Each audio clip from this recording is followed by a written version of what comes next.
कर्तव्य सब शिखाइब प्रभुंर विषय शिक्षावली तालीम कर दायित्व ग्रहण करेंगे एवं उपयुक्त समय प्रतिपालन कर दुई जन उत्तर करतु बर्तमान मो मंडली को गोटे प्रश्न पचार नहीं मंडल सभ्य सभ्य हे जदि आपण मैंने समस्ते एकमत ताले निज निज स्थान छिड़ा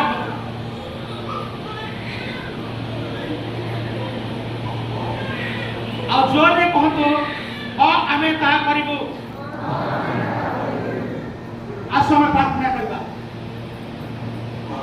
जिते प्राचीन मैंने अच्छा हाथ एपटे बढ़ातु बड़ व्यक्ति मैंने एपटे हाथ बढ़ातु हे आम मानकर स्वर्गस्थ परमेश्वर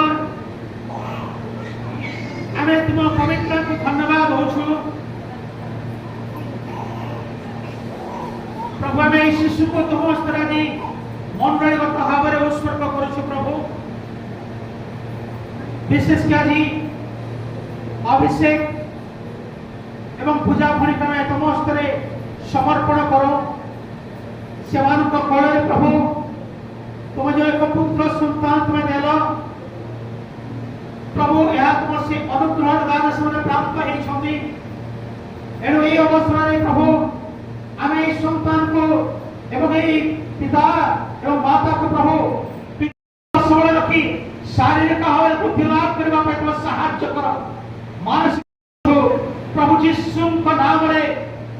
तुम्हें आशीर्वाद कर तुम प्रार्थना शुणिल पुत्र नाम रखी पितामाता कहवा अनुसार पुत्र नाम आरन सामंत बारिक आरन सामंत बारिक दयाकर